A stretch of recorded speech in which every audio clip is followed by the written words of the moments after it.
earlier, and we were just saying that it's been really amazing and wonderful to work with such a diverse group, but a group who is so passionate and professional. It's been just really, really cool. And I swear, we were talking about that this morning. I'm not just saying. But, you know, to see the level of engagement and questioning and connection to what you're doing has been very, very cool. So it's been 4 weeks, but I'll tell you, it's been quite the energizing 4 weeks for us, because we get on with you guys and it's like, wow, this is really cool. So we'll say thank you first this time, and maybe we'll say thank you again at the end. All right, so Linda, you want to start us off here? Okay, so today we're going to talk about executive functions, strategies for paraprofessionals. I'm Linda Lawrence. I'm an IA at Andover High School. Been there about 20 years. And once again, the three of us work together as a team in the building, and that's why we present as a team. And I have learned so much from these two ladies. It's wonderful. Steph? I'm Stephanie Hand. If you've been here before, you've heard this already, but I've been teaching for over 20 years, 18 of them at Andover High School. I work with small, substantially separate classes and also inclusion classes in biology, physical science, and any other science class where they need to pull me in. And I've been working with Linda and Helen on these workshops for 10 years, I think, or more. And it's just, again, we learn so much from all of you, as well as from each other. So again, thank you for all coming. And for those of you who are new to us, I am Helen Fitzgerald. I'm a speech language pathologist at Andover High School. Yeah, it's all about the learning is how I see it. I've been doing this for about 22 years now, I think. And there's always something new and different and exciting for us to learn and grow. And that's what I've seen. Like I see when I work with Linda and with Stephanie, and when I work with any of our paraprofessionals, there's always like exponential growth and learning that happens. So that's pretty cool. And that's kind of why we're here. All right, Steph. Okay, so we're here today to look at executive functioning, which is one of the big hot topics now. We're going to look at what the executive functions are and how the deficits in executive function impact students and their learning. And hopefully by the end of this 2 hours, you'll have taken away some strategies to use with your students. Okay, again, for those of you who are new, our online learning agreement is important. Please mute your microphone unless you're speaking, and please keep your video camera on. We want to make this as interactive as possible, and to do that, it is helpful for us to see you. That being said, you're at home, you have other responsibilities. If you need to do something and you need to turn your video off, or you need to mute yourself, do so, and then come back when you can. Same thing about using cell phones. Again, if you need to take a call, mute yourself and do what you need to do. If you're a person who is usually quiet, please make the effort to participate. And if you're a person who likes to talk the way the three of us do, step back for a little bit and let other people participate as well. We use the chat function for questions, so please ask your questions or make comments in the chat function, and we will get to them. Not always immediately, but we do get to them. So we should have a break, depending on timing, about halfway through the presentation. And there is a motion break in the presentation as well. And again, please, as hard as it is to interact when you're not together, again, we find this, it's an essential part of the workshop. We expect you to participate. We have breakout rooms that you'll be assigned to. And again, we learn from each other, and it's important to do that.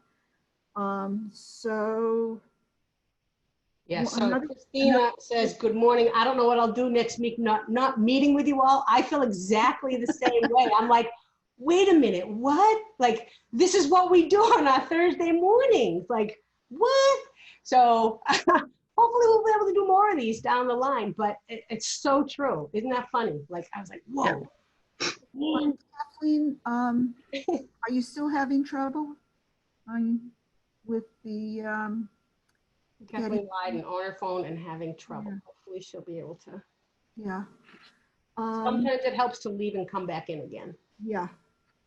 The other thing is, the kids in your classes have this kind of online experience, and we think it's important for you to know that they're experiencing as well. Yeah, that's a great point, Steph. That's a great point. Yeah.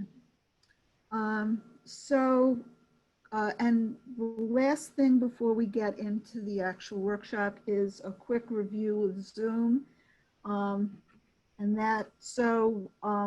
To raise your hand, at the very bottom of your screen, go to participants on the toolbar, find your name, then click on the more button, and then the raise hand icon will appear. The same is true for yes and no. Again, you go to participants, you go to on the bottom of the toolbar, you click for yes, no, go slower, go faster. If you want more, if you go to more, you'll get like, dislike, clap. If you need a break, let us know. The chat box, again, is really important. You can get to it in the more button of the toolbar and just click chat and type in the sidebar. And don't forget to hit enter, because I still forget to hit enter half the time. So that's basically for Zoom. In the breakout room, if you need help, click more, and then there's an ask for help icon, and one of us will pop in. Okay. All right. Oh, and please make sure that everybody has your name under your picture. Just so we're just verify the attendance. Yeah, I see. It looks like everybody does. So I think we're in good shape with that. I know that they need that for the registration purposes, I believe. So, okay. So we're going to jump right into what the executive functions are. You know, like Stephanie said, we hear about this so much all the time now. And people are starting to throw this term around quite a bit. What are executive functions? What the heck are they? So the way we want to present this is that it's a specific set of attention regulating skills, and we use them to consciously make goals, meet goals, and follow through on them, right? So it's all about being able to solve problems. Everything we do in the world involves executive functions. We want to be able to use this set of skills to be able to think about, plan, coordinate, and execute, right? Anything. So anything we do involves these types of skills. And the way I would like us to think about it is I'm going to talk about these first three. These are like the biggies, these three big umbrella skills. And every other skill we talk about as we go through it kind of fall into these three areas. These are the neurocognitive skills. And then when we go through further along, you'll see that there are more like behavioral kind of skills, things that we do, the actions that come from having these neurocognitive skills. So, Helen, if I could just interrupt for 1 minute. Of course you can. I would like to say that it's not just about organizing a student's desk and binders. That's not, the solution to all executive function problems. Right. It really is like, again, it's a lot more than that. That is a part of it. That is one of the behavioral manifestations that we see when kids can't organize. But that's only one part of it. So when we look at these three skills, cognitive flexibility involves being able to think about something in more than one way. So you have to be able to consider someone else's perspective in a situation. You sometimes have to look at a math problem and think, gee, can I solve that a few different ways, right? So cognitive flexibility is being able to shift. How many of you have worked with a kid who said, no, I only do it this way. This is the way, right? And there's no other way, and they truly don't see any other way. So helping them learn to try things a different way, to see things a different way is pretty important. There are social ramifications from this as well, because if you're cognitively inflexible, this is the only way, right? Mine is the only perspective.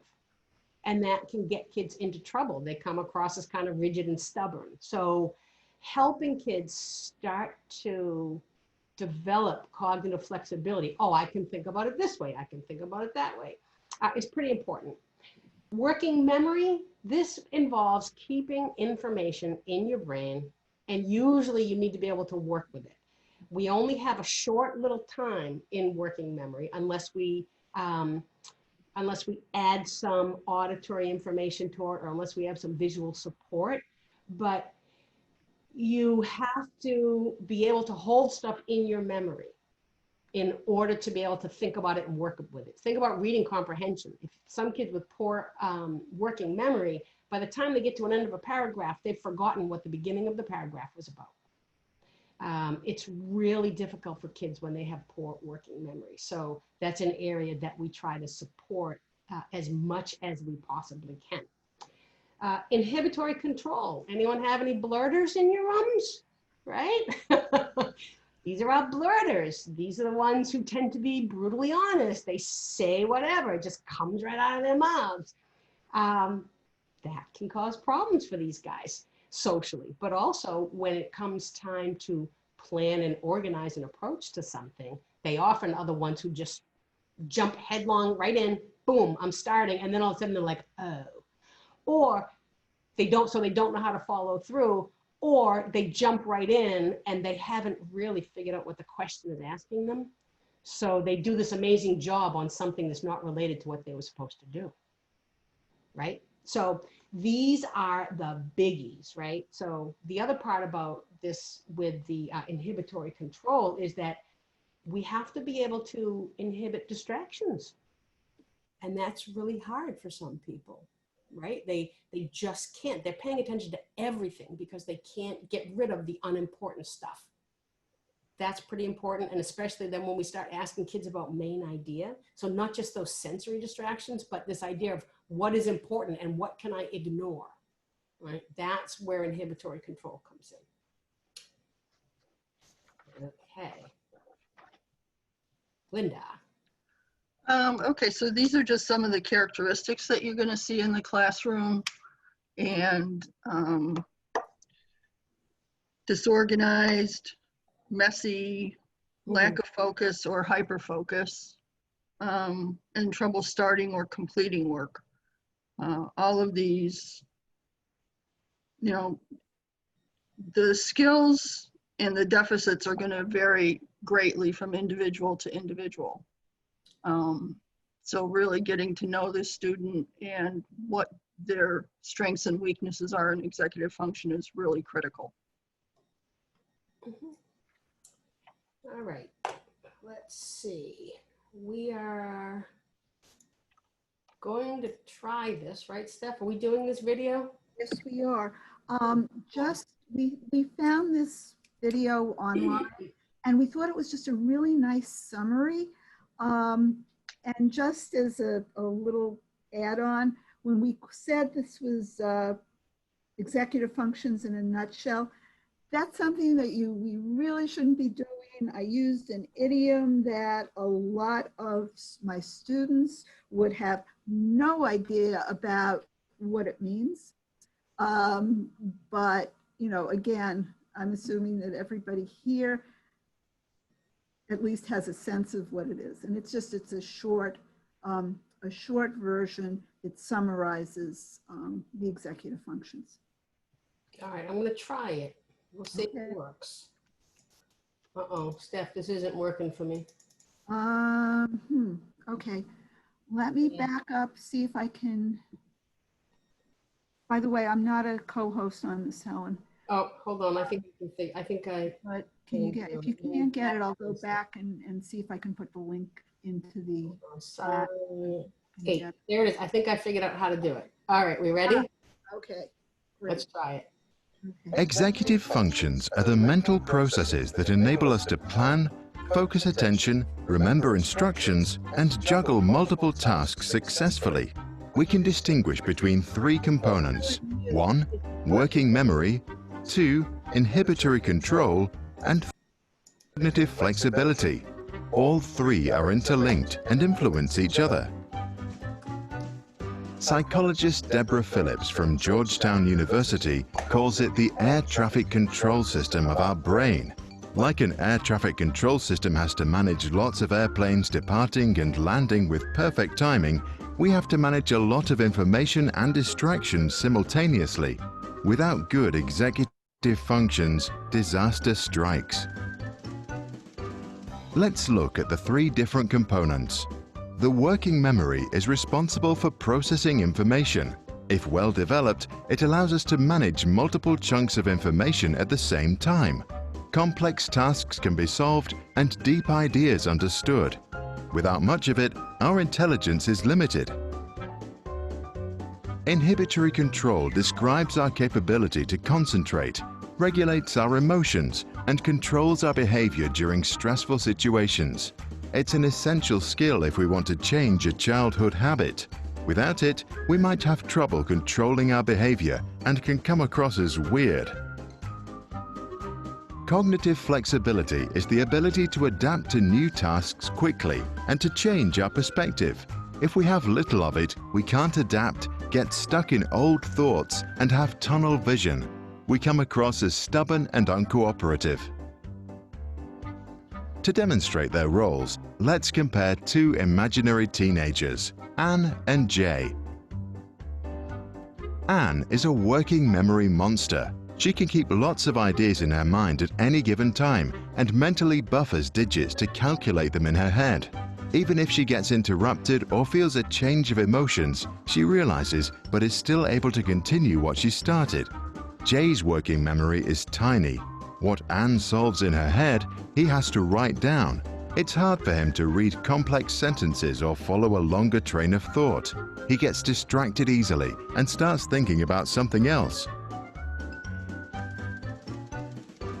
At school, Anne is an inhibitory control genius. She is fully in charge of her emotions and how they are expressed in her behavior.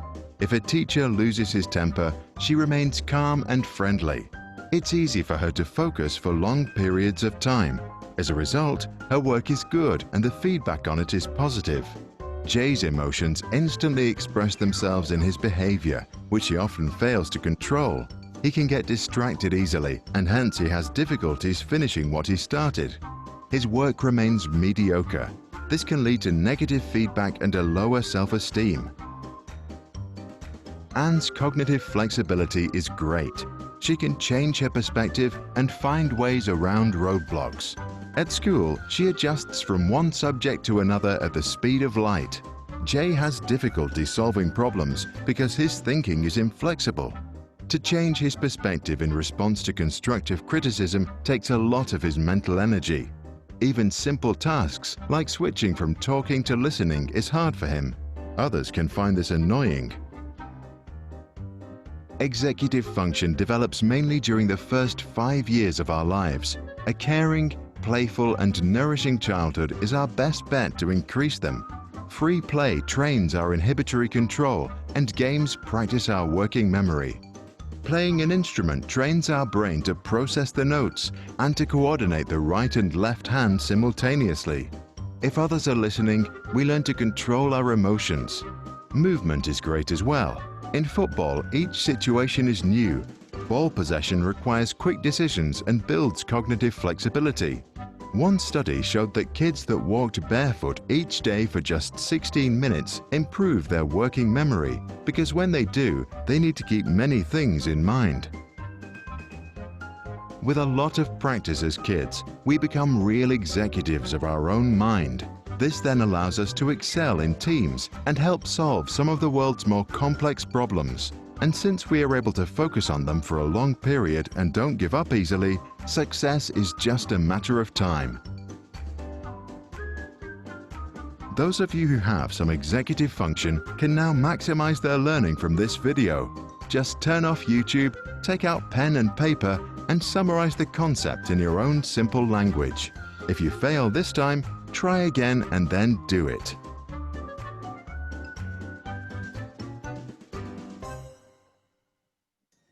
Okay, I'm going to try to get out of this. I'm not exactly sure how. There we go.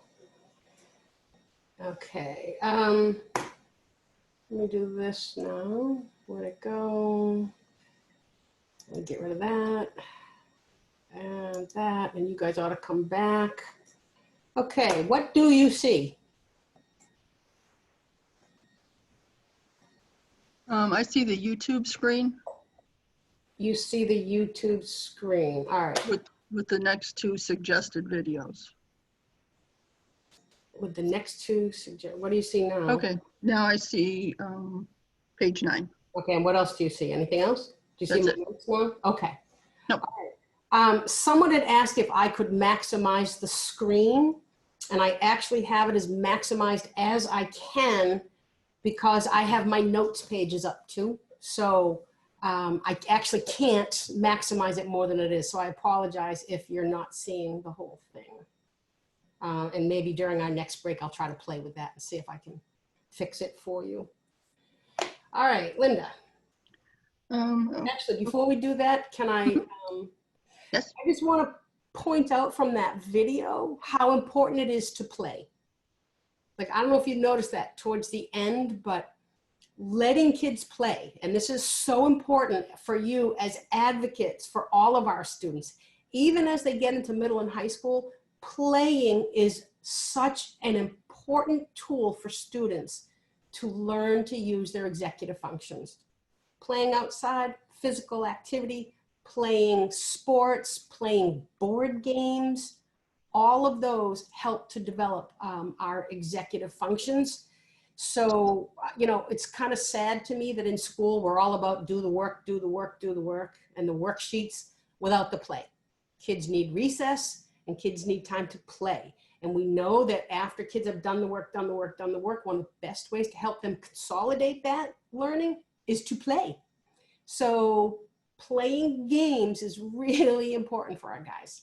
And anytime you can advocate for them to have some playtime, it's pretty important. All right.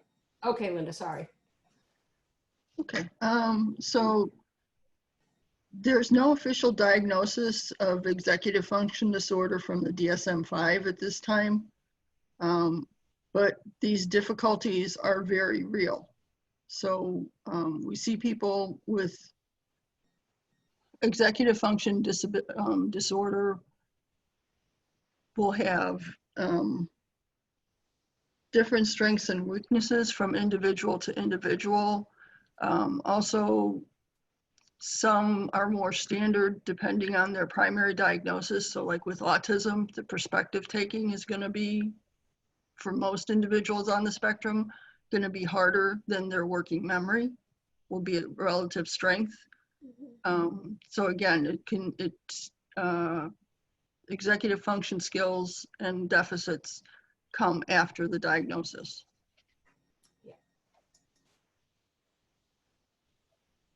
Okay, temporary causes. So this applies to everyone on the planet. Everyone experiences difficulty with our executive functions. If you're having pain, if you're stressed, if you're exhausted. Right now with all of this COVID information coming at me, I know that my distracting level is much higher, and I'm having more difficulty getting things done. So sometimes it just depends on your circumstance. One of the things is boredom, severe boredom. My son has autism, and when he was in elementary school, we worked on this. But if he found a speaker boring, he put his head down and was asleep in less than 2 minutes. That was his solution to boredom. So any of these things can just impact your executive function skills in the moment. Yeah. Yes, it really can. All right. So earlier I talked about those neurocognitive skills, kind of the umbrella, and then I said we'd be talking about some of the behaviors and or some of the behavioral manifestations. And these are the things that we tend to see. Depending on the model that you look at, people will talk about there being between 7 and 16 core executive functions. The one we chose to use come from Peg Dawson, Smart But Scattered Kids. I like this one. I don't think that this model is too overwhelming. But I like how it's broken into these kind of categories. So keep that in mind, that this is one way to look at executive functions or to categorize them, but there are others that would not necessarily list all the ones that we're talking about. Peg Dawson believed that if you could help kids develop an awareness of these skills and understand what each of them are, then it would be easier for people to develop strategies to work with them. So that's kind of part of their framework of where they come from. So when you look at this, these skills, they're the attention regulation skills, and they make it possible to sustain attention, keep goals and information in mind, refrain from responding immediately, resist distractions, tolerate frustration, consider the consequences of different behaviors. They also help us to reflect on past experiences so that we can use that in the future. And they help us plan for the future. So all of these together, we can look at each one, and sometimes kids will have trouble with one skill, but often they'll have trouble with many of them, and they can be kind of overlapping. How many of you have worked with students who seem to make the same mistake over and over and over again, right? It's because they're not reflecting on their past experiences and then planning into the future. So that can be a problem. And that also has to do with working memory. A lot of times kids don't remember, and they're not thinking episodically in their past about, oh, this happened to me before, and so I need to remember now to change my behavior moving forward. So what I would like you to do is I want you to plan and execute a short path through your space, through your house, your apartment. I want you to try to include 5 areas and try to have 3 different movements. Okay, so for example, you might walk, you might sidestep, you might skip. I want you to think about how long this is going to take you to do, and then I want you to actually time it. Okay, so here's what you're going to do. You're going to plan a route through your home. You're going to try to pass through 5 areas. You're going to do 3 movement types. Estimate how long you think it will take you, and then time it. When I say begin your planning, you can start. Okay? Begin your plannings, right? And one of the things that we try to do, and that you should be helping your kids do, is find ways to take breaks, but that may be somehow connected to what they're learning. So kind of just like what we did, right? Like this. What did you think about making the plan? Did anyone have a hard time with that? Did everyone be like right away, oh, boom, boom, boom, I do this, this, this? How about writing? Did anybody write anything down? Yeah, right? Like I could not do that without writing down exactly what I wanted to do. Diane, please, what do you want to say for us? Where are you, Diane? Well, can you unmute yourself to ask your question?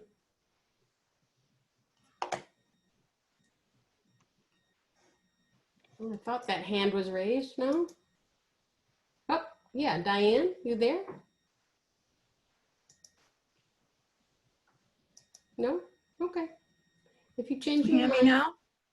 Can you hear me now? Yes, now we can hear you. Okay. No, I just raised my hand to say I didn't have a hard time writing them down. I have 5 rooms on my first floor, so Okay, it was easy for me to do it. okay. And it actually took less time than I anticipated. Ah, excellent.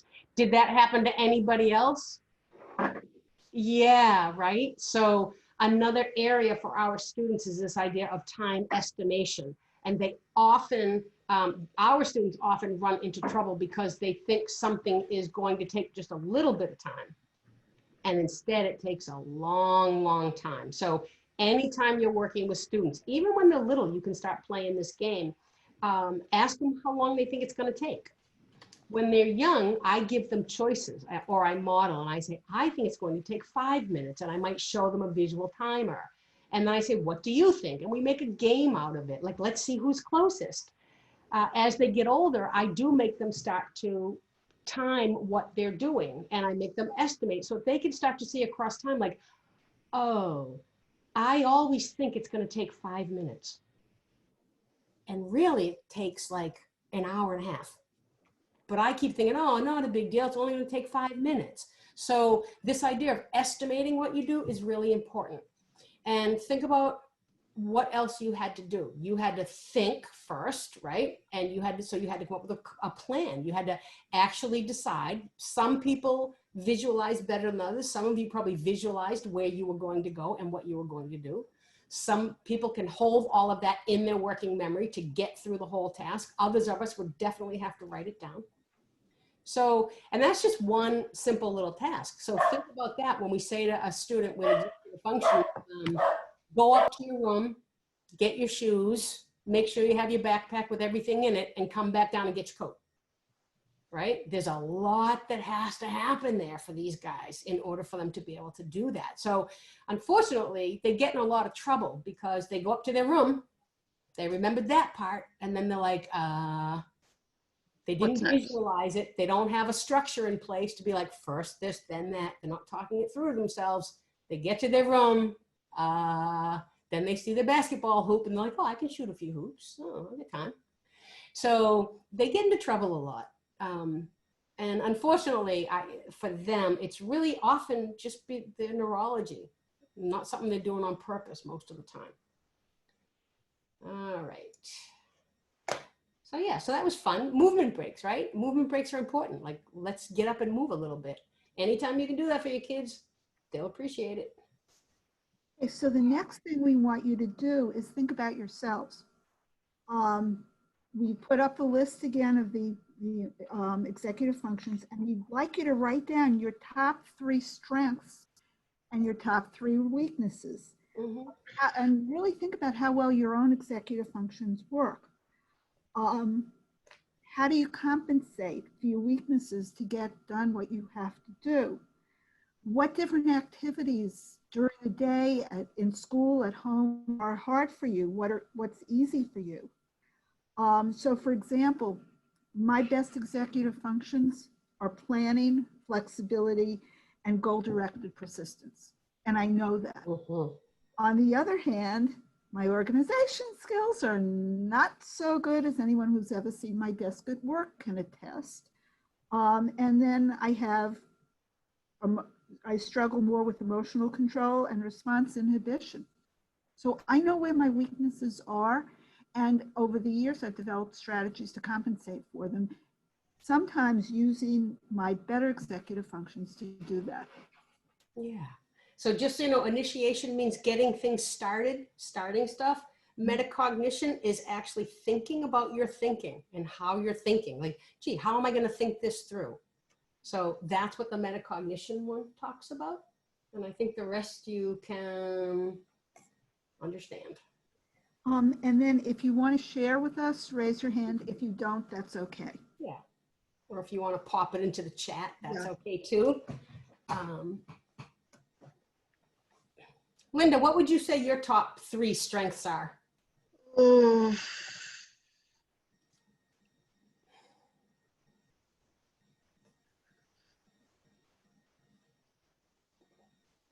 Response inhibition, Yeah.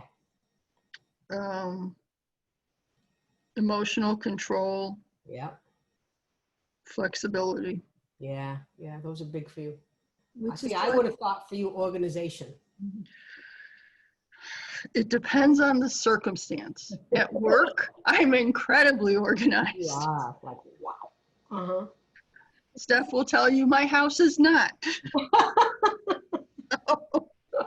This is why you and I work so well together, Linda, because we complement each other. Mhm. Your strengths are my weaknesses. Yeah. So anyone want to share? You have some executive function strengths? If you do, just unmute yourself and let's hear it. Okay, mine were emotional control, Yeah. flexibility, and organization. Awesome. That's in the house and outside. I have to actually stop myself because I go into people's houses and I mindfully think about, wow, I could really organize this so differently, but I don't. I don't say anything, but I'm like Come to my house. okay. Come see me. I love it. It's a high for me. It's like people think I'm crazy, but I'm like, I get so excited when I can go and organize something, and I'm like, doesn't that feel better? They look at me like, okay. So how does that help you in your work? Because I kind of like, well, it helps me because that's a good question. I think just naturally, like I don't get frazzled and I'm organizing things all the time and I can think back. And then I kind of sometimes like already think like a student, like what he or she is going to need. And I gently say it before they even need it. And, just like, so that it's not, it's not like a big deal and just stuff like that. Like I think, I don't know. I've never really thought about it, how it helps me in my work, but. Yeah. So I think that if you That's are a good able question. to model your thought process for your students, because you automatically, you're like, okay, this is how I do it. So if you can start modeling that for your students, like you need to start tapping into that strength of yours and letting them see how it's done, right? Okay. Like, so, oh, you need to write this 5-paragraph essay. You know what? This is here's how I would do it. 1, 2, 3, 4. And let them just start to see how your very well organized brain works, because that's what they need. They need to see that. That's awesome. Thank you. Yeah. All right. Anyone else? Planning, emotional control, and time management. Yeah. How does that help you, Christina, with your work? Well, with my work and home, I mean, I'm just a planner, almost to a fault actually, which is why being flexible is definitely one of my weaknesses. I like to plan out everything, and if, that's how it has to go. So I don't even know if that's a strength. That might be a weakness. It kind of like controls my whole situation. Like, this is the way I planned it out. That's it. But definitely emotional control. I mean, at home and at school, dealing with different behaviors at home and at school, I definitely keep my emotions in check. And then time management, I might almost be a weakness too, because again, it goes back to the planning. Like, this is how I planned it. Yes. Yeah. And this is how it needs to go. But again, those are great to be modeling for your students. And we know that when things are getting emotional, the last thing we need is to give an emotional response. Right. So when you're working with students with learning disabilities, it is huge to have that as a strength, because instead of escalating, your modeling will help to bring everything down. Yeah. And keep things a lot less emotional for those guys who just are not able to regulate their emotions. Right? Yeah. And with one of my own children, it definitely helps. I hear you.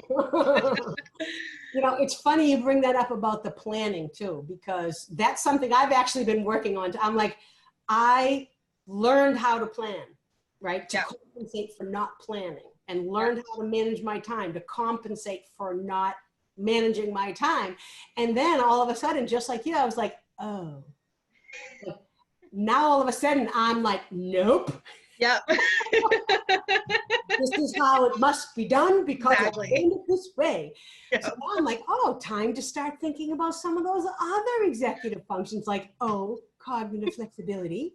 Yes. Like, what would happen if I didn't have lunch at 12:07? What would happen if we didn't get to the store at this time and then to the, lunch at this time? What will happen? Right, right. So, I don't know. yeah.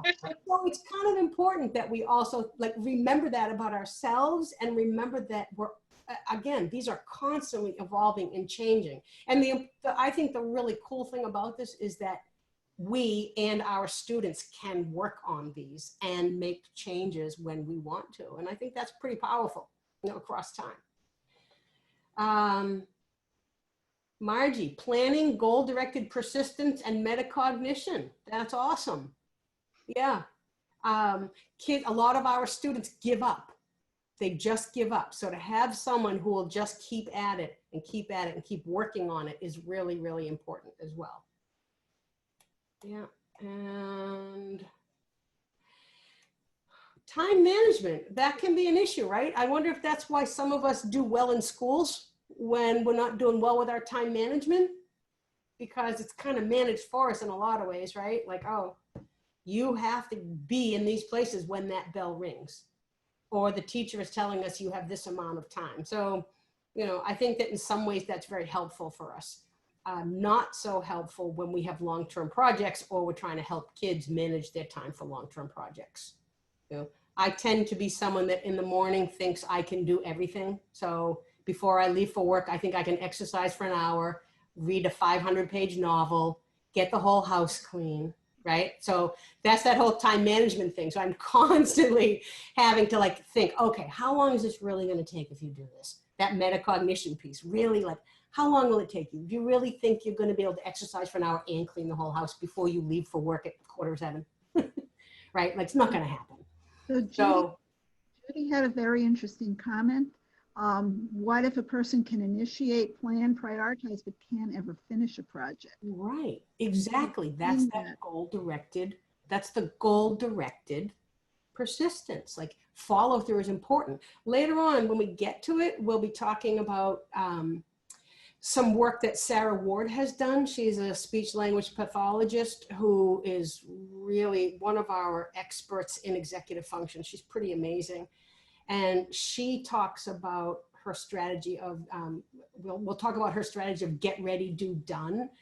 And for a lot of our students, actually understanding what done means, right? So for a lot of these guys, we need them to have those visuals. They also need emotional support in order to complete things. And we can talk more about why that happens, but there are lots of reasons why someone can plan it, organize it, start it, and then it fades away, right? And they never finish it. Do you know any? I know lots of people who never finish a project.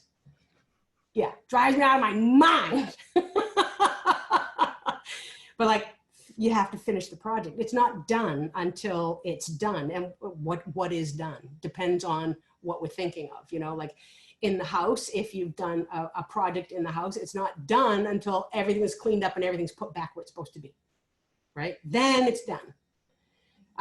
In school, something is not done until it's actually turned in. Some of our guys fall apart there too. So understanding why someone isn't finishing, and we'll be talking about that. We'll be talking more about that as we go along. Okay, so are we ready for our first breakout room? Oh, we are. This is exciting. What are we going to do in our breakout room, Steph? Okay, so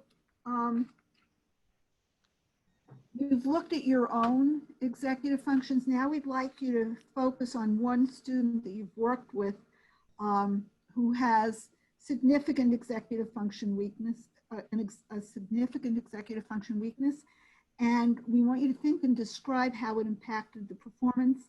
And then as a group, discuss ways to help the students.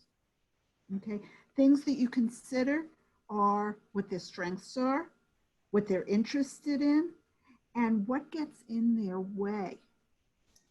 Okay, and we're going to talk more about all of those things later, but right now we'd just like you to think about your students and how this now applies to them. Yeah, and when we come back, I'll just ask for a couple of people to be to be a spokesperson for the group. We'll go through a few just to see what you guys come up with. So Steph, what did we say for this, 10 minutes? 10 minutes. Yeah. All right, let me fix that. All right, 10 minutes. You'll be heading into your rooms shortly. Helen? Yep. Helen, I am still not a co-host, so you're going to be putting me somewhere. Unless you take me out. Co-host you? All right, I'll get you. Okay, thanks. All right. All right. See you in 10 minutes.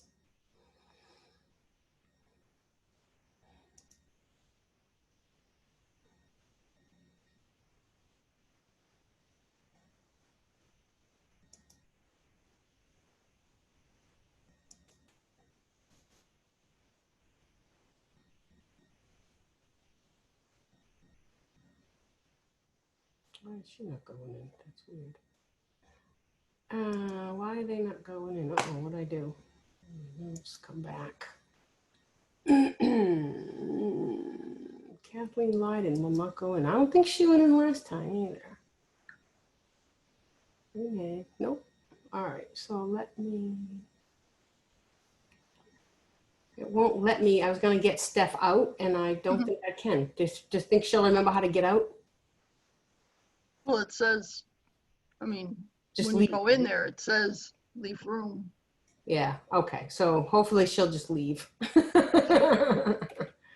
right, what do you think so far? So far, so good. Yeah, we're on slide 14. It's almost 11. And we're about halfway through, right? I mean, I think we have 30 slides. Is that about right? Yeah. This is perfect. What?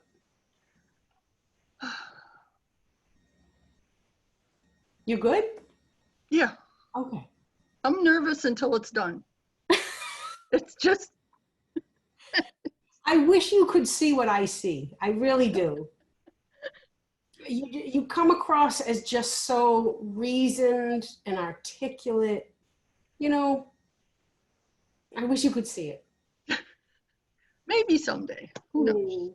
Yeah, when you bring in that information, like all the you really, like, people connect to you. Every time you talk about something in your own life, I watch them, they connect to you.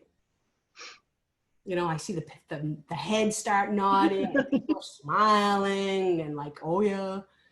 So That's why I like, like when we're in a room together, yeah, because then I can connect when people are talking about their experiences. I can connect with them, and it's really powerful. yeah. And we do learn. I learn a lot every time. Right, I do too. Every single time. It's so cool to just see what people, what they come up with and all the different ways of approaching things. It's pretty awesome. Let me see if I can find Stephanie and see if I can take her out. But she may be enjoying this. 1, 2, 3, 4, 5. Yeah, she ended up in a. Yeah, no, that's about right. 3, 4, 5, 6. And I don't know why Inez is still in there. Yeah, you know what? This only lets me move her to a different breakout room. It doesn't let me move her out. Oh. Well, all right. Kind of interesting. My notes. I'm trying to see if I can make the slide any bigger, but I can't. How does it look to you? It's fine to me. All right, so you can see most of it? Yeah. All right, then I'm not gonna. Someone said she couldn't see the bottom, and I was like, oh, all right, well, this is our classroom connection, right? I can see the bottom. Oh, how did I end up there? This is so weird. What's, oh,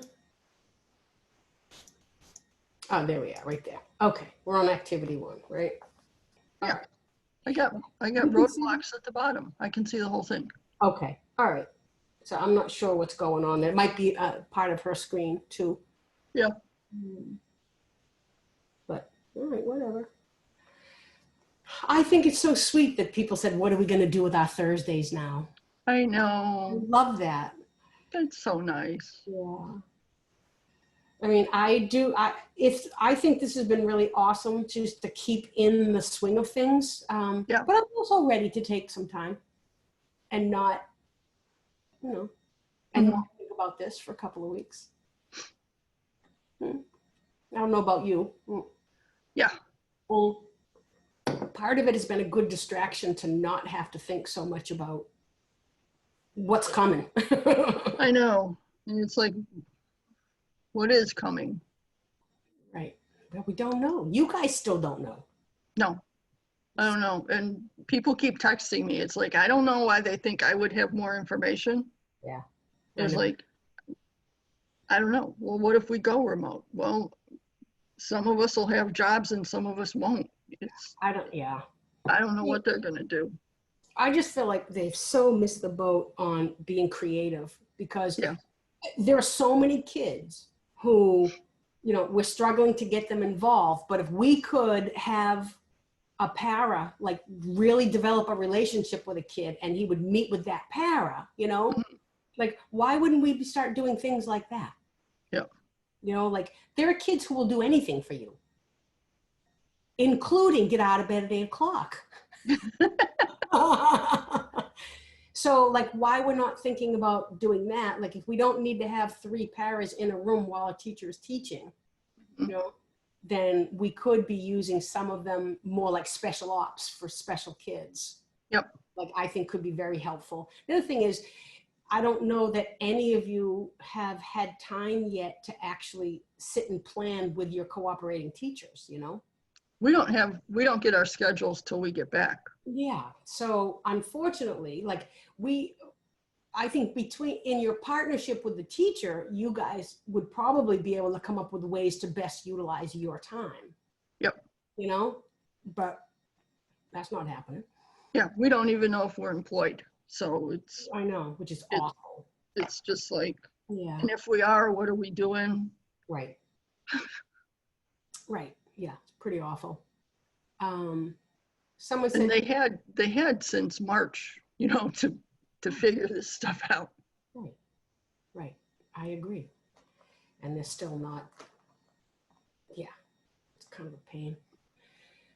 Well, and I don't think Sarah Stetson would advocate for us to be employed and work with individual students to keep them going. She's going to look at the budget, and that's. She is. I agree. She's very much a bottom line kind of person. Yeah. So when people say, "Do I have a job?" It's like, I don't know, but they're gonna. My gut feeling is they're gonna cut as many as they can. I agree. I think they're going to try to do that to the paras and to the teachers. Yeah. I think both. I think they're going to try to cut as many as they can. Yeah, but with our contract, it's a lot easier to dump us. Yeah, it is. Right. Yeah, I wish I had more positive thoughts about that, but I agree with you. I don't. I don't. Yeah, in this time of uncertainty, you know, I mean, I will say that I was pretty happy with Matt making sure that he advocated for the assistants all along, you know. Yep. At a certain point when they were like, yeah, we're not going to pay you anymore. He was like, oh, no. You know, like with that whole thing. Yeah. So, you know, I got to say, I think he's been doing a good job. Yeah, he has. And he's trying to keep all of the interests in mind. And I like his thinking that we're a collective. You know, you can't just target one group. It's not just, you know, you can't just do things for one group, and you can't just target one group. It's all of us or none of us. Yeah. You know, which I think is pretty awesome, because we run into that idea of like, you know, I mean, some people still think that way about this, you know, that we're a hierarchy instead of a group of peers. You know, so. Yeah. No, I'm so glad Matt's in charge right now. Yeah, me too. Yeah, me too. I think he's handling it pretty well. So, and this is not an easy time to be in that job. No, probably, you know, at least a small part of him is going, why did I ever want to do this? I know, yeah. It's like, what was I thinking? Right. What was I thinking? I know. I will say though, I understand also the struggle for superintendents and school committees. There are so many competing interests here. I wish I didn't understand that. Like, I wish I didn't Right. get it. It would be easier, but. Well, it would be easier if these people in charge had always had our backs and were making tough decisions, because we could feel like, okay, they're doing what's necessary. Yes, right. They've never had our backs. So it's like, Right. I agree. So we didn't trust you before there was an emergency. We're not going to trust you now. Right. Yeah, I agree. I agree. It's hard to say, oh, okay, your motives are good. Yeah. Right now. It's like they weren't before. they're not now. Now they are. Yeah, like all of a sudden, really. Yeah. All right. Everybody's coming back. Yay. Wonderful. Okay, yes. So we all not join. Okay, everyone's jumping back out again. That's good. I don't know why you guys aren't coming back. Oh yeah, all right. Excellent. I believe we're all back. Okay, so Steph, you want to facilitate this one? Well, I don't have any kind of hosting controls. No, I mean, just want the discussion. Sure. So we're really just looking for a couple of spokespeople, you know, from a couple of the groups to let us know what they came up with in terms of the student profile and some roadblocks they might see. So we'll look for volunteers first. And if no volunteers, then we'll start with one or two of the groups and take it from there. Okay. I'll volunteer. Yay. Okay. Is that me? I'm not seeing. Let me see. Who's saying that to me? I said something, Judy Bowen. Oh, Judy. Okay. You know what? It's because I'm seeing a beautiful sunset. Oh, that, yeah. Okay. I have that's a long story. That's fine. Fix it, I'm sorry. No biggie. It's beautiful. It's a beautiful picture. I hope it's someplace you get to go. It's someplace local, actually. Oh. That was taken in Hull. Oh, beautiful. Wow. Time to get to Hull, I guess. So tell me, what did you guys talk about? We talked about different age group students who may be very intelligent and hopefully able to do things, but they have trouble expressing themselves in the process. So you want to help them learn how to express themselves and then be successful with whatever their goal is. Yeah.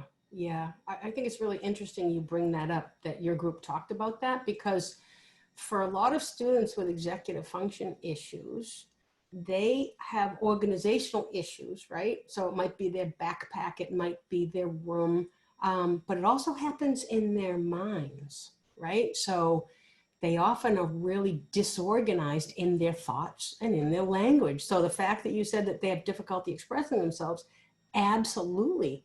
So this organization, they have to be able to organize their time, their materials, and their information.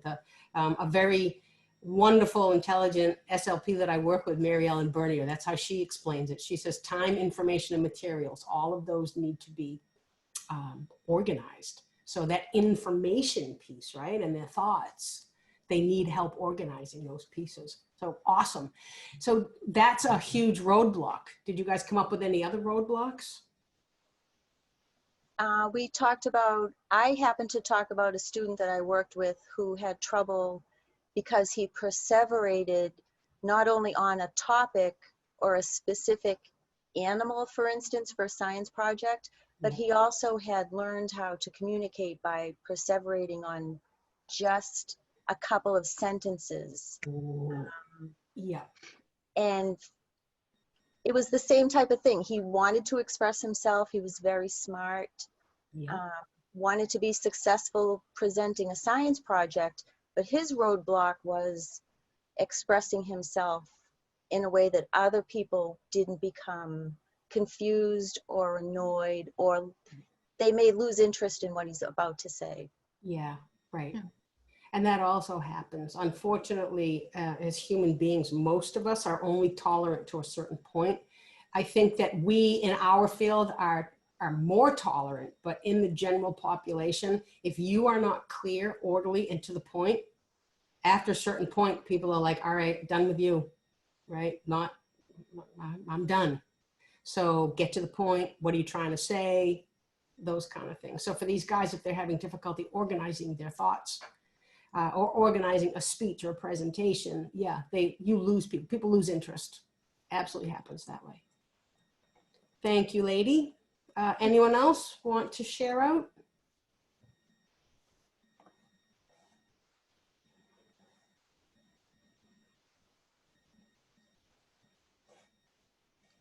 Anyone have anything different happen? Not to put you guys, oh, okay.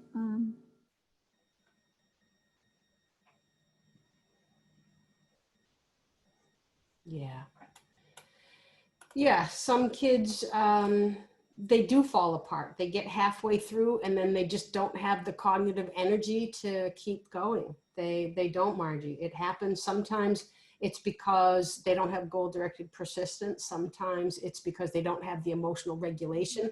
Sometimes it's because they can't see the whole big picture and they can't break things into smaller pieces. So, we talk about kids who fall apart and they can't follow through or they can't start. A lot of times it's because they're not seeing, I need to do this, this, this, and this, a set of steps that's manageable. Instead, they see this big black cloud. And all they think is, oh, it's this big project and I can't possibly do this. They don't know where to start. They haven't broken into pieces. It's not manageable. And then that becomes emotional. And then they don't start because they freeze, or they start and then they don't know where to go next. They just don't know what to do because it is not broken into pieces that are understandable for them. So for us, it is so important to model and to help kids break things into manageable pieces. And when there are other underlying disabilities that are in play, it magnifies the problem tremendously. Yeah. Jennifer, raising her hand. You want to ask a question? I guess I was trying to participate. I don't know. Good. I didn't follow directions. Girl after my own heart. So I think when I was listening to the women speak in our small group, it really impressed upon me how important it is to know the student. And I was hearing how sometimes we try and get them to follow certain organizational paths that doesn't work for them. Yes. And it really is important for that child to really, the child, keep it within that child's interest and know what works and have that awareness of this is what works for you. And I don't know, I just heard that and I thought it was pretty strong. That's so powerful. You're right. And it's awesome that you guys are speaking to that.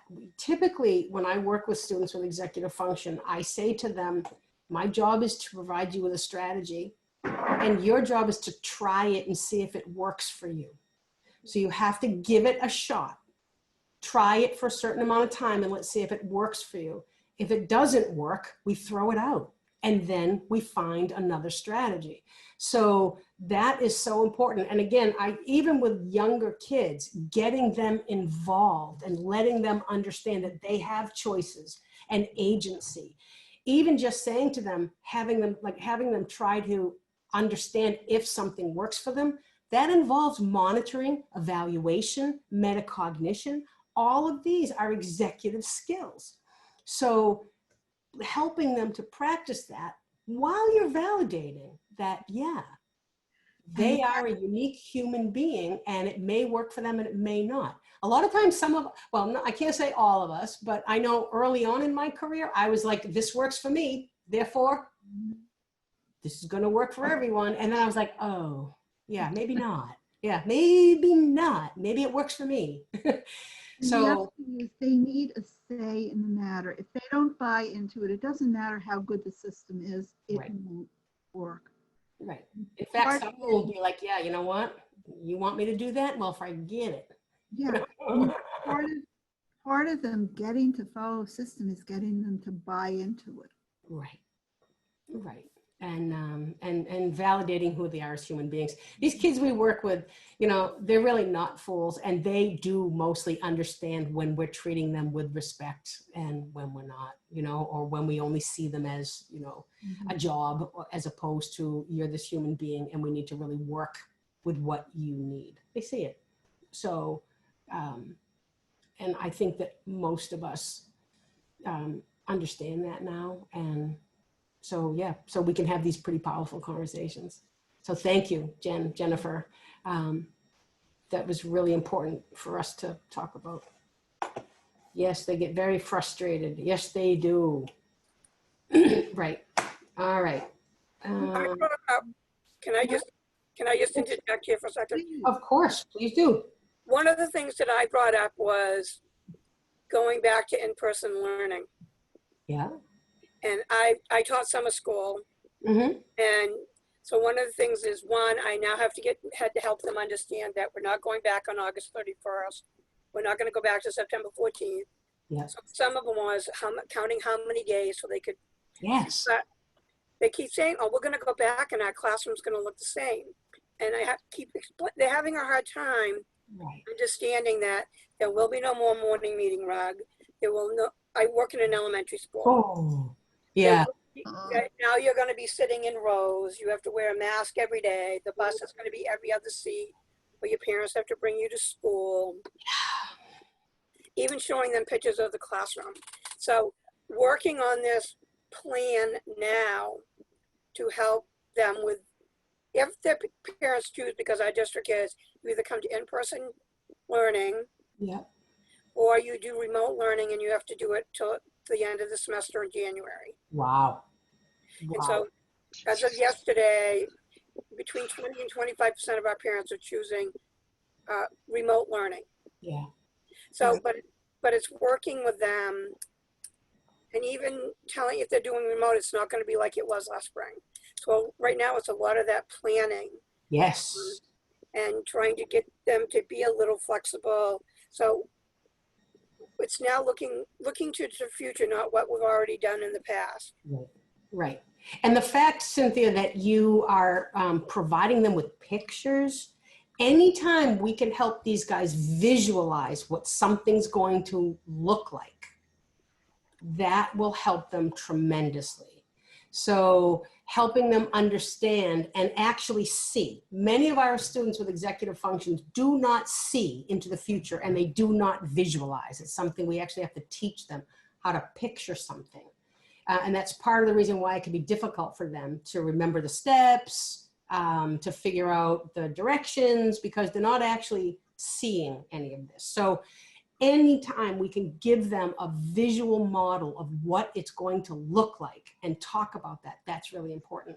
You also, you know, this idea of not understanding that things have changed, right? So they're the same but different. This is another Sarah Ward concept.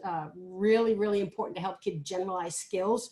How are things the same but different, right? So what's the same is we'll be having school.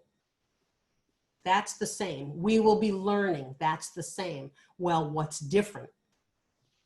right? What's different in are all of the things that you're listing. So if you can list them and show them, give them a chart, give a picture of what the room will look like, give them a list of the way things are going to be. Huge for these guys, huge. Also huge for our other kids with cognitive flexibility, like our students with autism. So also really important for them, so they can start to anticipate what's coming and start to shift a little bit. We didn't really talk much about shift in terms of cognitive flexibility, but they have to learn how to shift. They can't just see it that one way anymore.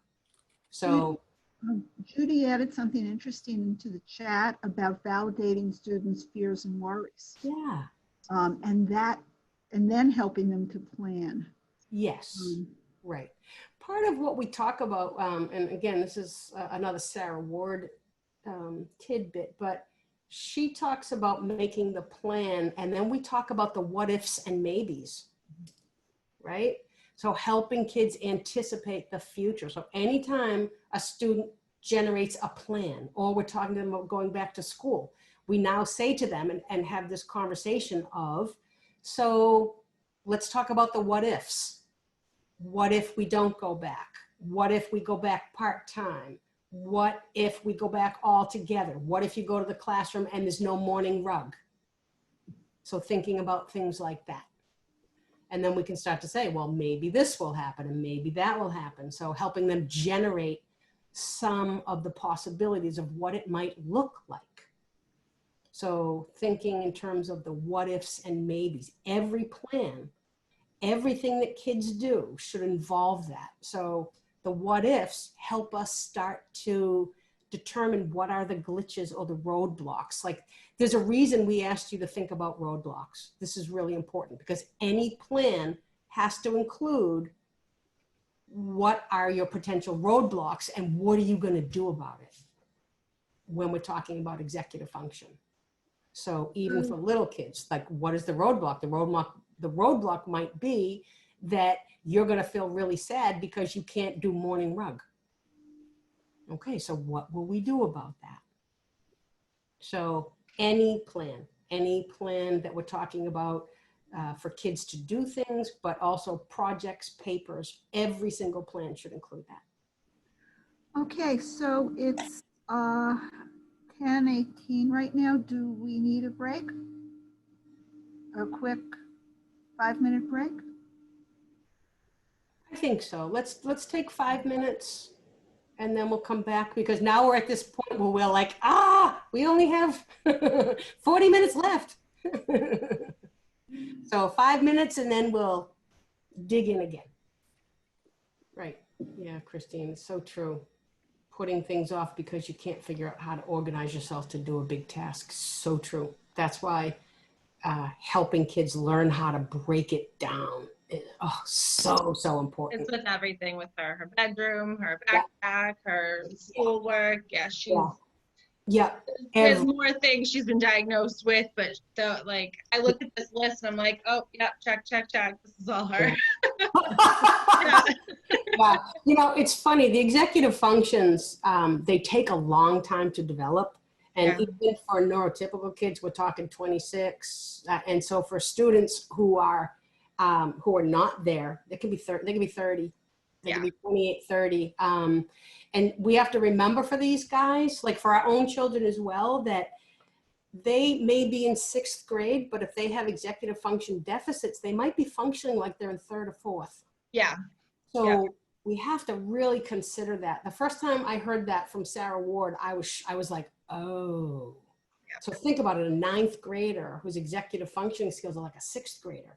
Yeah. Really? Yeah, same thing with her. She can be a junior, but, sometimes, what I always say, like when there's a little bit of pressure on her to do something, I'm like, she's like a 4th grader. Yeah, exactly. Yeah.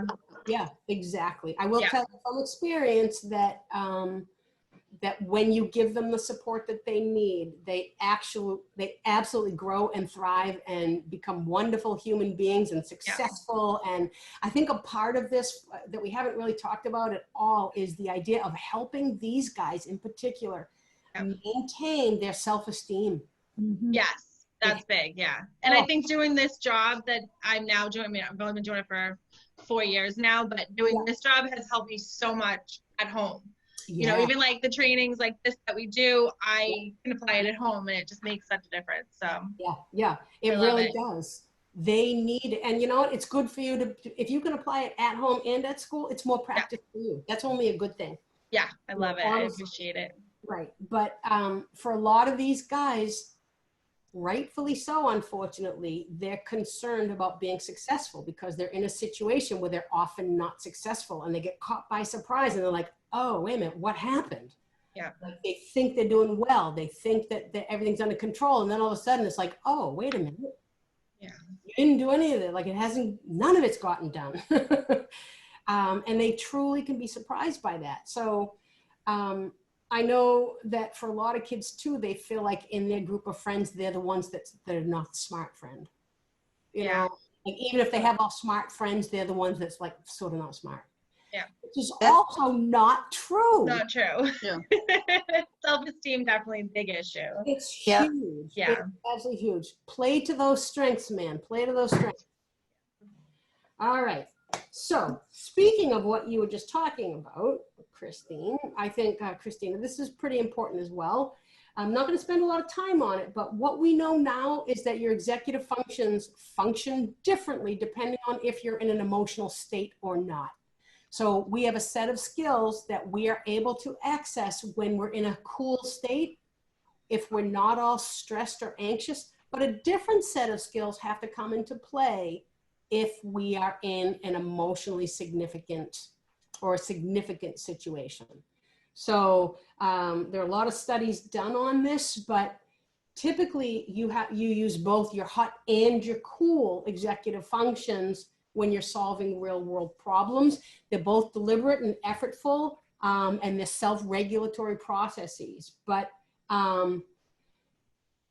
we use different ones depending on emotion and motivation. So sometimes kids who are doing just fine, like I know for some kids, they can tell someone what to do.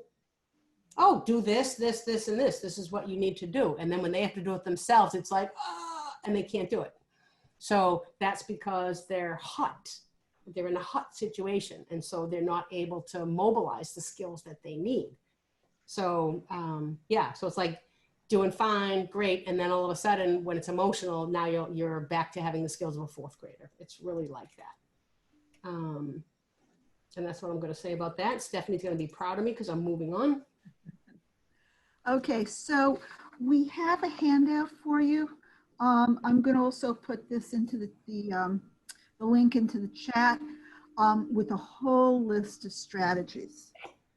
So that's something we really would like you to look at and see. We're going to talk about some of them, but there are a lot of them within this handout that are really pretty useful. And they go again from infancy to adolescence. Yep. Okay. All right, so I think we've talked quite a bit about this already, but if you look at this is just a morning, right? One morning. And the reason we put it together like this is because I want you to start to think of everything for your executive function students in terms of task analysis, right? So task analysis, teaching students task analysis is huge.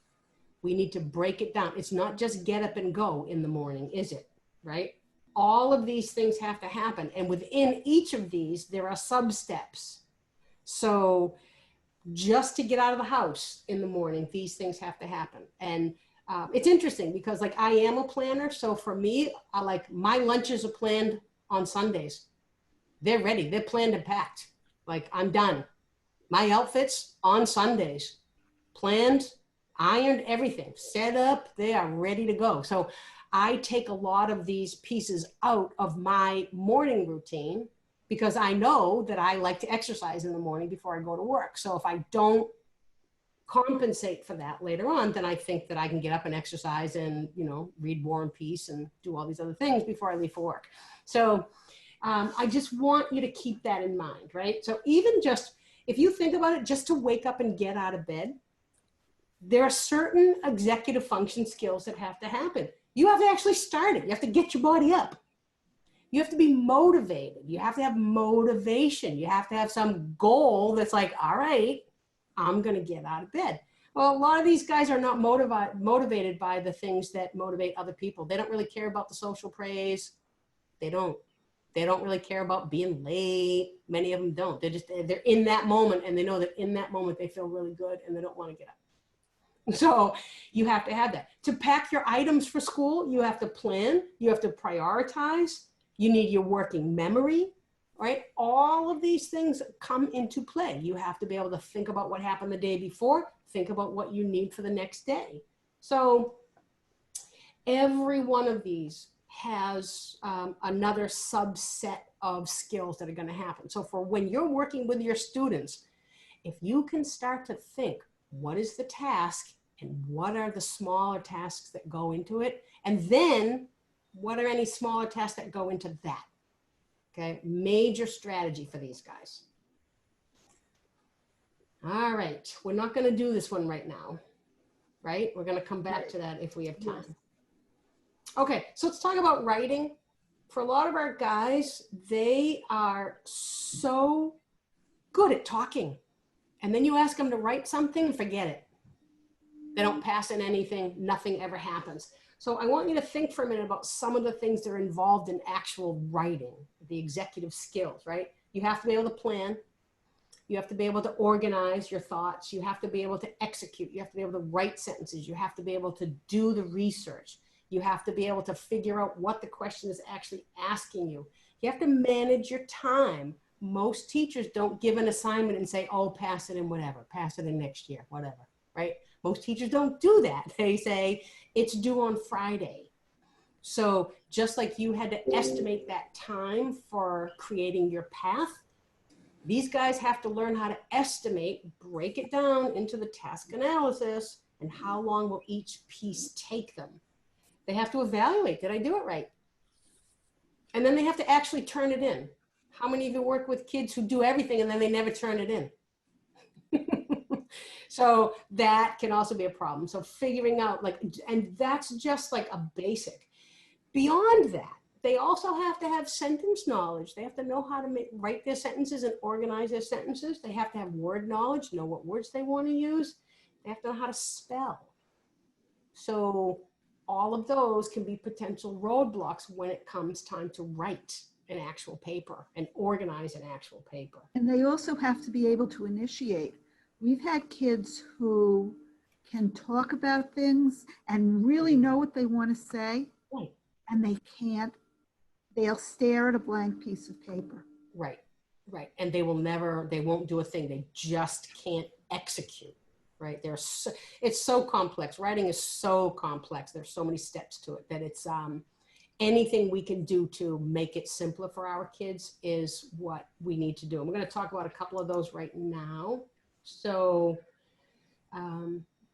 there's something called self-regulated strategy development. It's Harris and Graham are the ones who came up with this to begin with, but this is a writing strategy called Plan that I use with every student on any kind of a paper.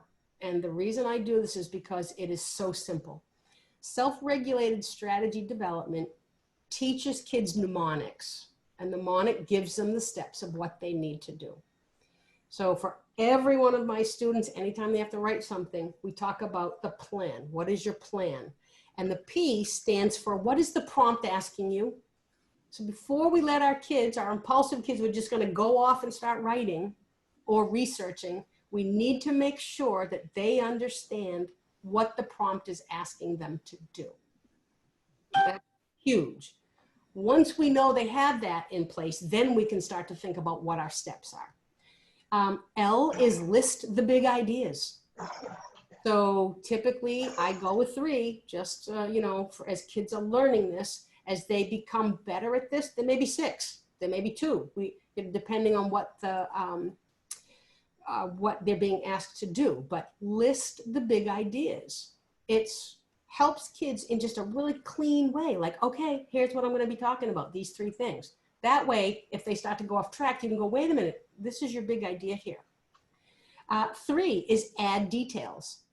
So when you're working with your guys, go to that first big idea and say, okay, let's think about what are the details. Do you need an example? Do you need a quote? Do you need to talk about it? So let them start to flesh this out. And this is before they start writing, by the way. We want to do this before they start writing, because when they're done, you can basically be like, look, you already wrote it. Now it's just putting it into paragraph form. You have your big ideas. Okay, let's talk about what your topic sentence is. This is your big idea. It's kind of a topic sentence. Then you can go back. For a lot of our students, we're better off having them write their introduction after they've written their paragraphs, because now they have a better sense of what the details are. So the last bit of this is the N, and it just means number, which means you might want the sentences to be in different order. I have big idea 1, big idea 2, and big idea 3. Well, maybe I want big idea 3 to be 1. So this helps them with that metacognitive and evaluative piece as well. So this is one of those really simple, really easy ones that you can have in your back pocket. So anytime a kid has to write a paper, you can start with, all right, what do you need to do? What's the prompt? And then what are your big ideas? And from that, if it's research, you start to help them with that piece. What are the details? Okay, let's figure out how we find the details that's going to go with this big idea. I also teach my students that when they're taking a test to use this, basically before they start writing any essay that they have to write, I say, just write your big ideas on the top.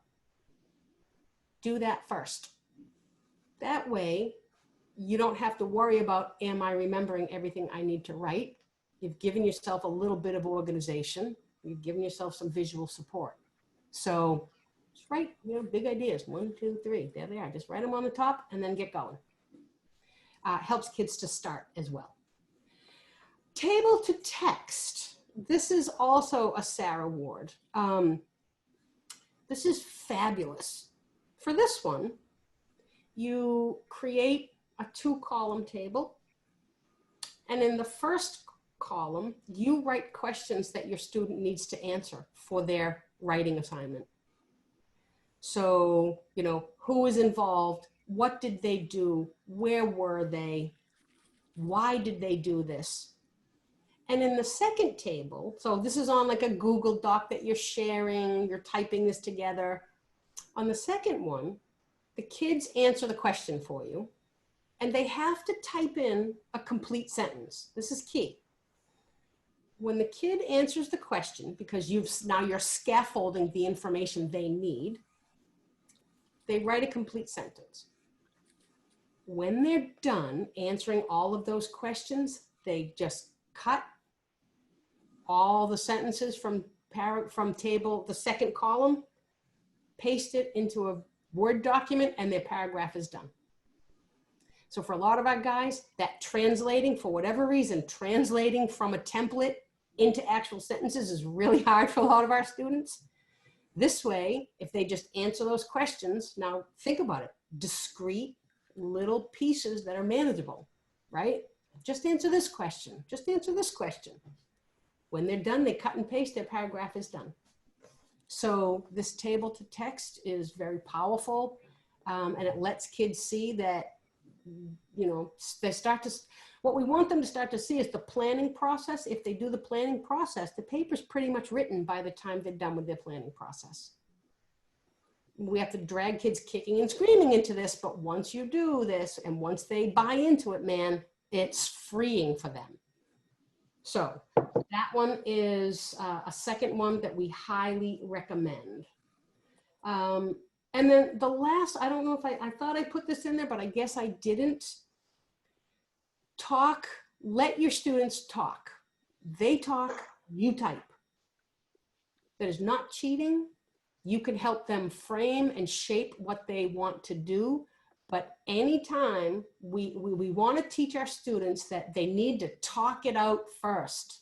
If you can talk it out and I type it for you, then we can rearrange it. We can talk about it. We can add to it. We can take things out. But what's powerful about this strategy is we constantly say to our students, these are your ideas. You said this, right? These are your ideas. Some of these guys are so creative and analytical and intelligent, it's scary. So to let them see, like, yeah, these are your ideas. All I'm doing is writing them down for you. You know, someday you'll have a secretary. You know, you just need an assistant. That's all you need. And that also helps with initiation. Yes. Because they don't realize they're starting it. Right. Yes. Yeah, voice recorders are also really helpful for this. But I also find that when there's a human there to interact with them, to scaffold, ask a couple of questions. Okay, so you said this. What do you mean by that? Oh, and then you type it out and you're helping them to get this all down. And as long as you don't change the sentences, it's really their work, right? So, you know, if a student says to you, I think that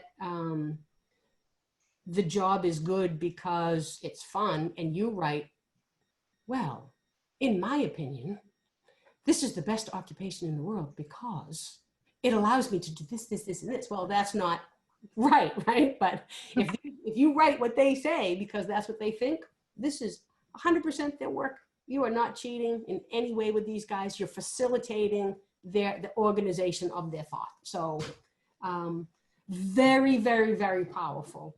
And I've had kids, it's so funny because we talk about they have to do the buy-in. I've had kids for like a couple of years say, I can't do that. I don't want to do it. This is awful. And then all of a sudden the third year they say, you know, when I talk things out first, it really helps me. And then the paper's pretty much done. And I'm like, oh, really? Is that so? Did you came to that understanding? Good for you. So it's interesting. If the more you do it with them, the more then they start to internalize, and then they realize that this is their own strategy. Ellen, there's a slide on talk and type. Oh, there is? Okay. Well, now we don't have to go with it. Yep. Okay, Linda, attention strategies. Okay, so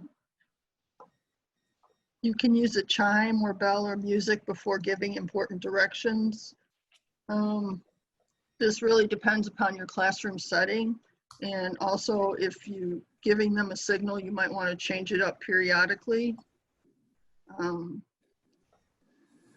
You could use a visual clue to help them make sure that they're paying attention. They should be self-monitoring. Again, this is going to depend upon the age level, and the earlier that they can learn to self-monitor, the better. We've gone through a lot of strategies about independent work systems, and the critical thing to remember is it has to be what speaks to them. It has to be what works for them. My system might work, it might not. Think alouds are always great. I think aloud, and it helps me. And if they can write that down, or if you can write it down for them, that's great, like the talk and type. Breaks. They need breaks. Again, just like when we did the get up and walk around, if they have a movement break, that's really good for them. It helps them to be able to refocus. Feedback. The more feedback you give them, and it has to be specific, the easier it becomes for them to internalize that feedback. And limiting distractions. So if they keep their space a little bit more clear, if it's a quieter environment, it will help them.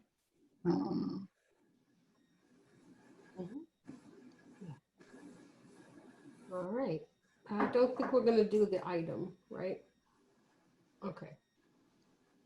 So yeah, really help these guys limit their distractions and help them understand what their distractions are.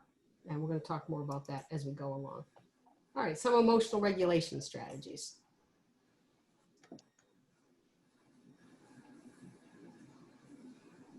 Okay, so creating to-do lists and practicing priority.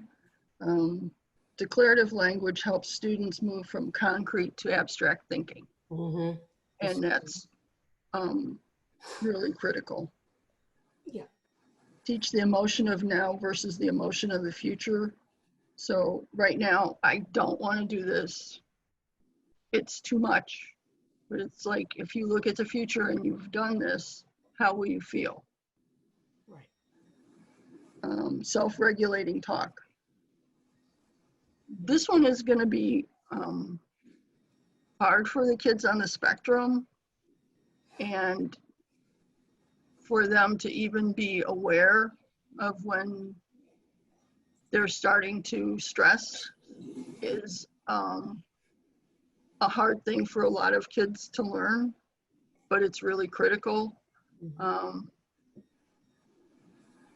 And that's something that if they're talking with you and they're doing that self-regulating talk, it becomes easier and easier. And again, these are life skills.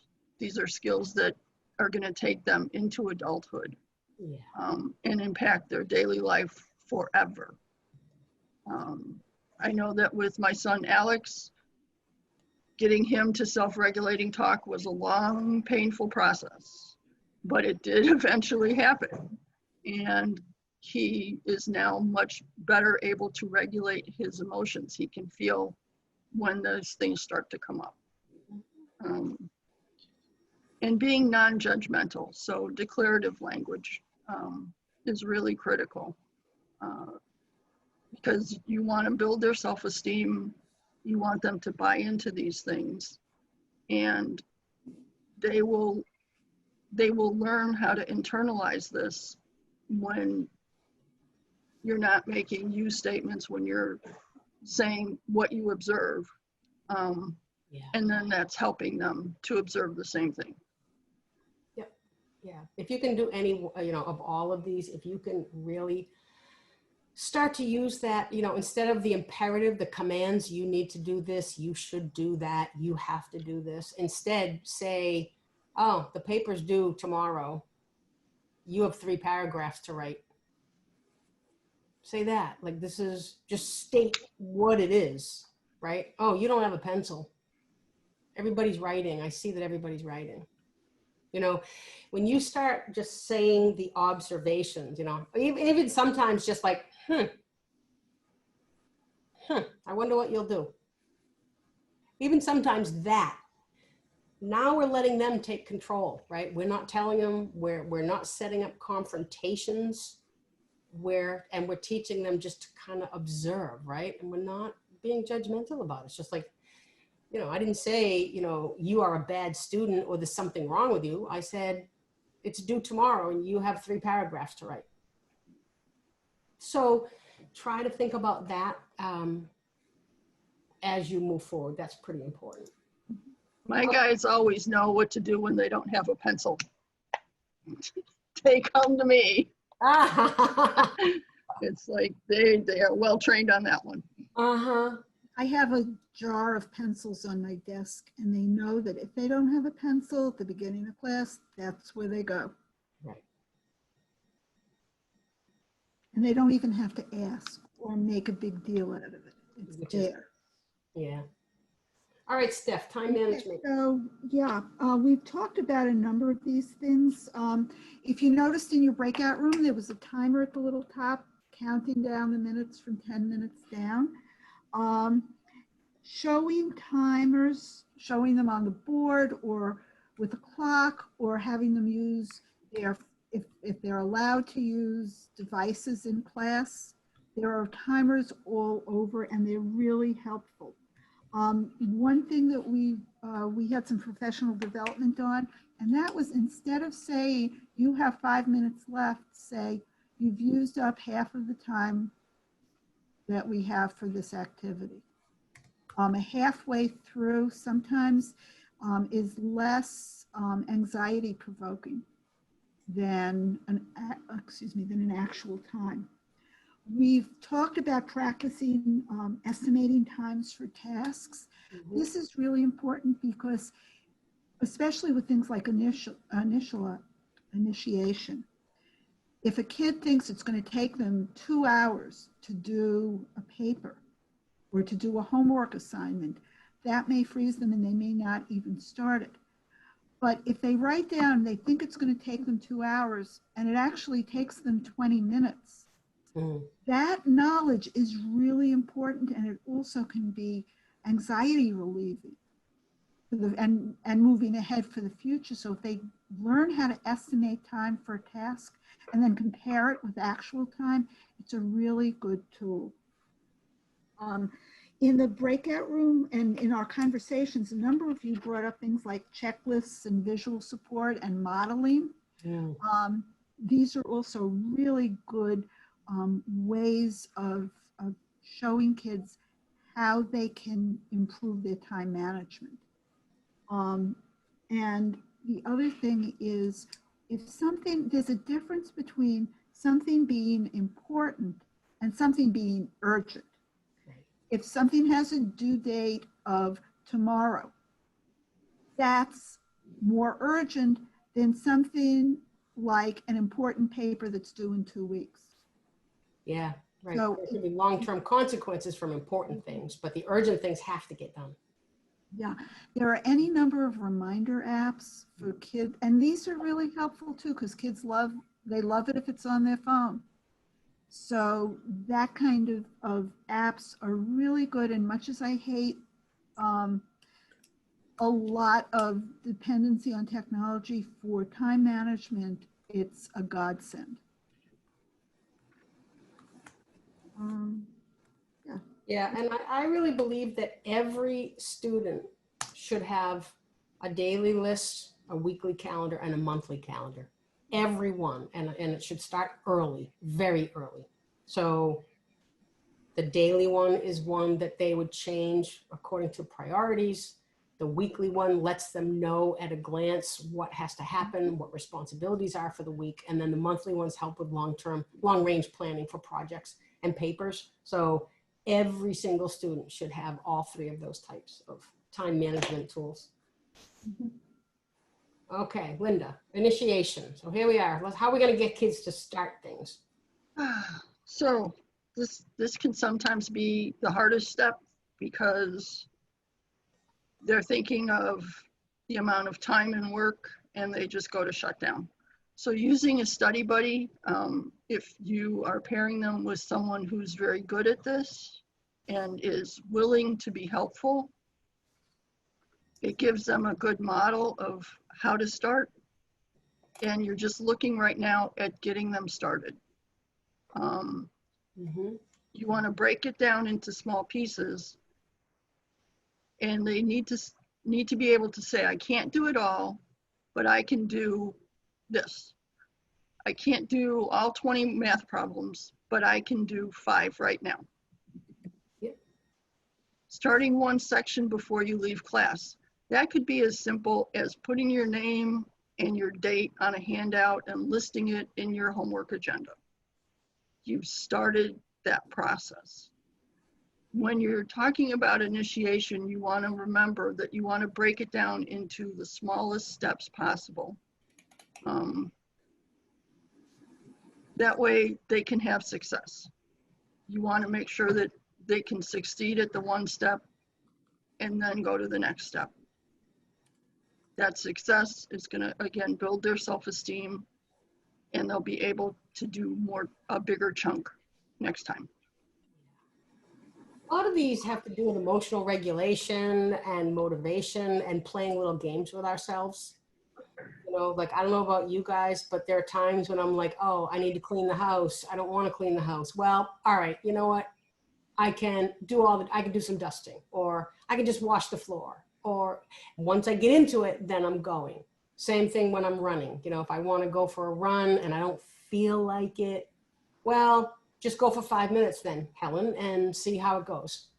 Typically, if I can get myself to go like, oh, okay, I'm only going to go for 5 minutes, then after 5 minutes, I'm like, yeah, this is awesome. So just helping students find that smallest step so that they can start. Because it's a myth. A lot of kids think that, and a lot of adults think you have to be in the mood to do something, and that's just not true. you can start it without being in the mood.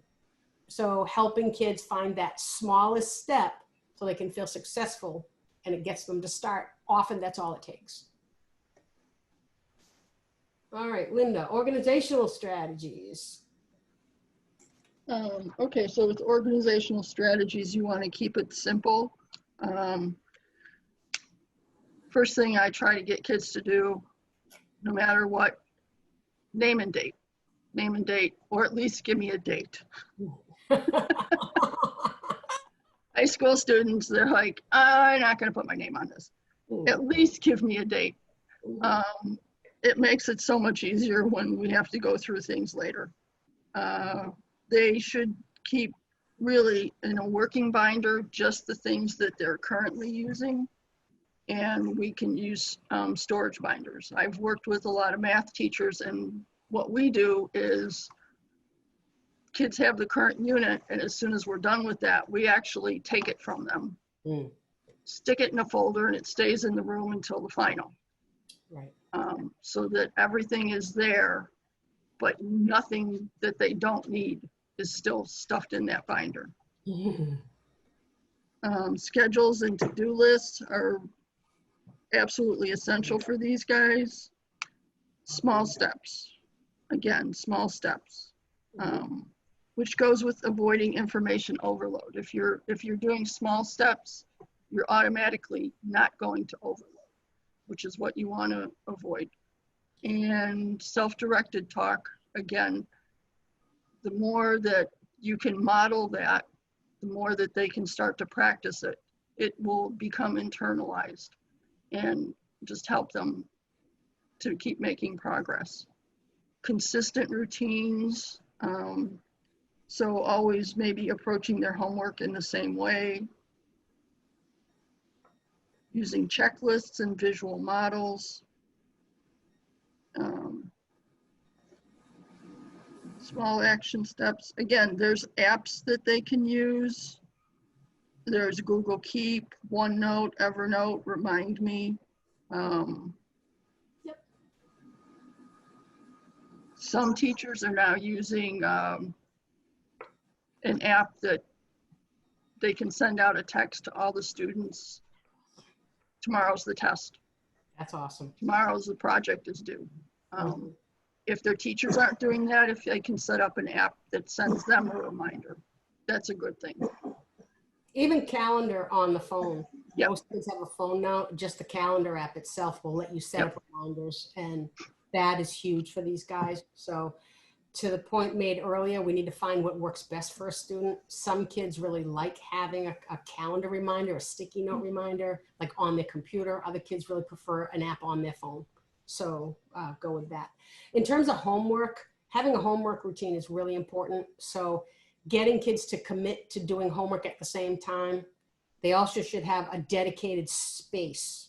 So that is really important. Every student should have a dedicated space where they do their homework, where all of their homework materials are that live, right? So finding that spot. And it shouldn't be on their bed, in their bedroom. So a kitchen table, a desk somewhere, but it helps your mind get in that mindset. This is where I go, and when I go here, I do homework. When I'm in this space, this is my workspace. So just developing those routines are very important. All right, Linda, response inhibition. Okay, so response inhibition, again, we're talking about our blurters. Note cards and sticky notes are really helpful, or a nonverbal signal, a physical proximity. When I have a blurter in class, I tend to sit him or her where they're easily accessible to me, and I will just go and stand, and they know we're done. Encourage the 3-question limit. And for these guys, I'll put a sticky note in their desk with 1, 2, and 3. And as they ask a question, cross one out, cross one out, cross one out. And then they can write their other questions down, and they can email those to the teacher later. But it's response inhibition is critical because some of these guys will attempt to have an ongoing conversation with the teacher as if there's no one else in the room, and they are not seeing that. So it's critical. It's also really difficult. A chart can help them, and you know, after they've hit their 3 questions, get them to write it down. Yeah. And they can email that to the teachers later. All right. I'd like to try to go, we're probably gonna go about 5 minutes over. If those of you who can stay, that'd be great. If you can't, we've got like a couple more slides to go through. So I'd like to keep going if you guys are all okay with that. Okay, all right. So helping kids understand what their distractions are. This is really important. They should understand the difference between the internal and external distractions, helping them create their own checklist so they know specific to them what causes them to have distractions, right? So do you get distracted when you're hungry? I've worked with kids who have been like hungry and they're like, I can't function. So the strategy is we pack a snack. We talk to the teacher and say at this time they need to have a snack. Am I thirsty? What are my energy levels? Do I have too much energy? Am I really low today? Am I tired? That will cause a kid to not be able to do the things they need to do. Same thing with thoughts and emotions. Your worries will shut you down. You're not going to be able to do anything if you're worried. So approaching that first, helping kids work through that, finding a way to set it aside or manage it so that they can get going on the work they need to do. And then we have externals, right? So some kids see things. They're constantly distracted by seeing things. Some kids, sounds will distract them. Other kids, there might be a smell. I stopped wearing perfume years ago working with my students because so many students are distracted and bothered by smells. Even good ones, the ones we perceive as good. They're like, they can have no part of it. So it's very distracting. Be aware that we can be a distraction. Parents can be a distraction. Some kids will say, I do my work at the kitchen table and my mother keeps coming over and talking to me. I'm like, oh, okay, that's a problem. We need to have a conversation about that. So having this conversation with your students just so they're aware. Once they're aware, just like Peg Dawson talks about, then we can figure out a strategy to work with it. Okay, we talked about talk and type. This is huge. Let them talk, you do the typing. I wanted to also talk about get ready, do done. This is Sarah Ward. This is what I want you to notice about this one is if you look, we always start with what does done look like. So if you notice on this slide, number 1 is actually, we start at the end. So we always want to plan backwards and execute forward. Plan backwards, execute forward. So before you do anything, you talk about what it's going to look like. This is creating that future picture. This is where if we need to, we give them a model, we show them a picture, we show them a completed essay. Sometimes we'll just draw out, okay, when it's done, I'm going to see a piece of paper and it's going to have 3 paragraphs and each one's going to have 4 lines. We actually draw it out so they can see it. So we don't ever start anything until we already know what it's going to look like at the end. If it's a poster, it's going to have 4 pictures, it's going to have 5 blurbs. So then next thing we do is we say, okay, what are the actual steps? Remember that task analysis we talked about, right? What do I have to do and how long will each step take me? Once we know our steps, before we even begin, we say, now, what do I need? I'm going to need a poster board. I need scissors. I need crayons. I need the worksheet. I need the internet, everything you need.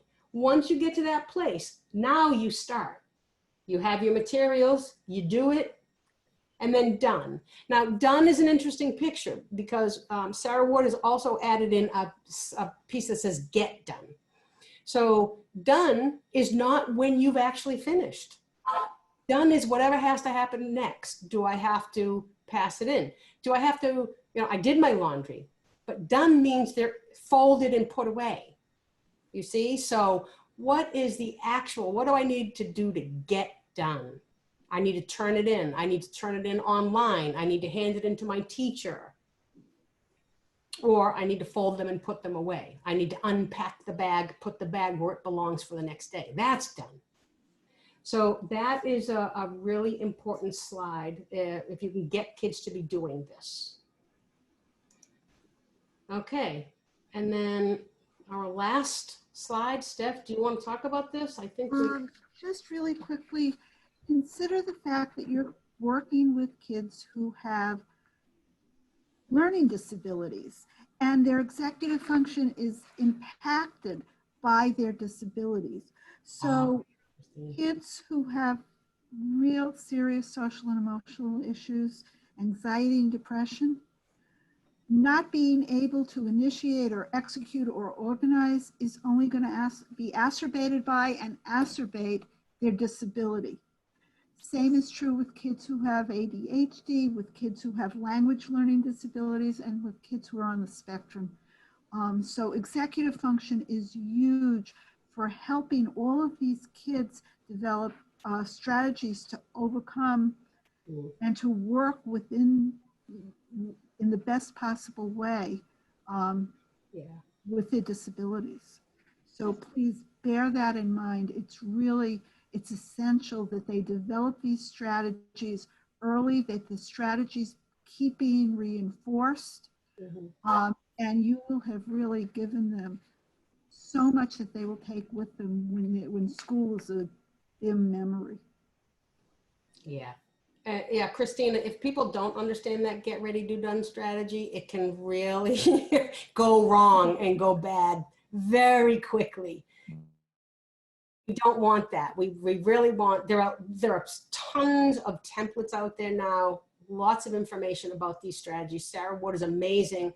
If any of you ever have a chance to see Sarah Ward and Kristen Jacobson in person for a presentation, I strongly, strongly suggest you do it. They are practical. So, like, it's amazing. You'd just be amazed. Like, so if you have a chance, see them. Let's see her. Okay, so I don't want this to end. I want to meet next Thursday too. We have so much more to talk about. But thank you so much. Thank you for hanging in there with us. This has been a great experience for us, I can tell you that. And we hope that you have been able to get something out of it too. Yeah. So we are here. I know we've said it every time, but there are emails, people. If you have questions, I consider us a team. We've been doing this for 4 weeks now. So if you have questions, please feel free. Just email us and we'll get back to you. Okay? And thank you all for your participation, your insights, and your dedication to your kids. Yes. I think thank you so much. We learn from you, just like you learn from us. It's great.